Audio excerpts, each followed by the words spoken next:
Would you recommend a first flip using virtual assistants? I've only purchased buy and holds the traditional way. Made the career change recently to real estate industry as a mortgage loan officer, and I'm pretty occupied in the current market. Yeah. So here's the thing is people ask me all the time, Matt, if you could go back to your 30-year-old self, what would you do different? Well, the first thing I would do is get a virtual assistant immediately. Imagine this. This is what's possible. Imagine this. You work a 40, 50, 60 hours a week at your normal job. You get up in the morning, you got to get to work, but you get up in the morning 15 minutes to 30 minutes early. You give your virtual assistant a set of tasks to do. You go to work, you handle your job, you come home, the tasks are done. You just stepped forward your real estate business for pennies while you were working, doing the work, work that pays you more than what it would cost a virtual assistant. My virtual assistants range typically 90% of them are $3 to $6 an hour. I do have one that makes $10 an hour. They're all from the Philippines. So in case you think I'm a cheapskate, that's actually really good money over there. But yeah, so 100% I would go, if I could go back in time, I would get virtual assistants started earlier. The key to virtual assistants is, I always tell this story. I want to use an analogy because this is really important.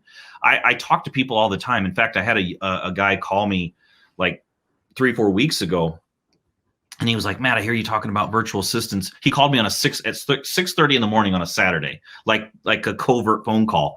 Hey, I hear you always talking about virtual assistants. Can you give me the real scoop? Like, you don't really use virtual assistants, right? They're not good at what they do. I hear everybody say they're just terrible. I'm like, what? This is a legit dude that I know is doing deals. Like, he's legit. Like, he's a good guy. And I'm like, are you serious? He goes, yeah. He's just, you can't use virtual. I'm like, no, virtual assistants are amazing. They've changed my life. But here's the analogy I gave him, and here's the analogy I'll give you to help you understand why some people fail with virtual assistants. It's not the virtual assistants, them. Here's why. Imagine you have the best laptop, best Apple computer money will buy. Okay, brand new, state of the art. You got brand new. You just pulled it out of the box, and you wanted to hire a computer programmer to code out a specific task on this computer. So you jump on Craigslist, you find a coder, that can code for, $8 an hour, $10 an hour. And you're like, okay, write this code and run this program. Coder gets in there, doesn't know what to do. Cheap guy off Craigslist, writes a code, hits enter to run the program, and the computer crashes. Now, is it the computer that's the problem here, or is it the code that the low skilled guy put in? It's the bad code. The guy wrote bad broken code. That's why it crashed. The computer's fine. Well, that's, to give you an analogy, your virtual assistant's the computer. They just do what they're told to do. They follow a step-by-step plan. And if that step-by-step plan is missing a step, or is broken or fragmented information, doesn't complete or doesn't close the loop, you're going to get a very, very bad result. The programmer in that analogy is you. Like, if you hand off a bad process, don't blame the virtual assistant. It's not their fault. It's your fault. So what I did, the reason why we've been so successful for 5+ years with virtual assistants is because I focused and obsessed over perfect step-by-step processes that I could hand off, anybody could read, follow the directions, and you have a good result. If you handed some ingredients over to a cook and said, okay, take these ingredients and make me a cake, the ingredients aren't going to get the cake. Like, you have to have a recipe. Step 1 is do this. Step 2, mix this. Step 3, add this. Step 4, a recipe will get you a cake. A ingredient list will not. And that's where people think they're smart. They think, well, I've got all the ingredients right here.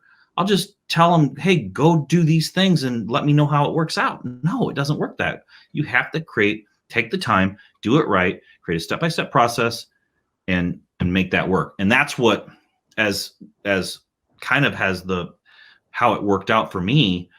When I decided to start my real estate education company at the beginning of the year, we had all these amazing processes already built for virtual assistants.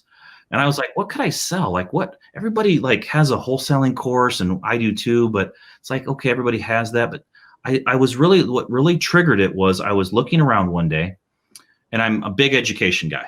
I love education. Like I said, I spent $90,000 on my education in 2019.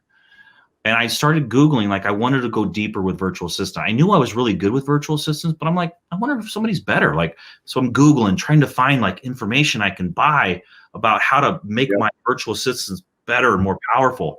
And I bought everything I could find, and it was all total crap, total fluff, nothing usable. And it hit me. You know what? I will take all the processes that I've already built over the last several years that are made for virtual assistants, and I'll package them up and offer them to other people. And to be honest with you, I was nervous at the beginning because I know it's the best virtual assistant training out there. I was like, am I going to eliminate my, unfair advantage over everybody? And I just started thinking small for a couple of days, and I kind of knocked myself out of it and said, you know what, I'm going to share it. So I launched it.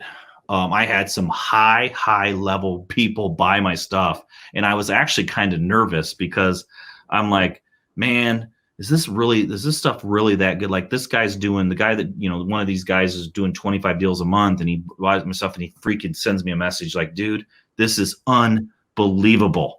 And I was like, okay. And I just kept getting feedback after feedback after feedback from people's, and I realized it is pretty special. So that's kind of how that whole thing kind of progressed. Thank you so much for tuning into this episode of the Winning Move Podcast. I hope it helps you make all the right moves in your life and business. Please make sure to go like and subscribe on any podcast platform that you're listening to, and make sure to go follow me on Instagram @StratDaddy. Thank you guys so much. I'll talk to you soon.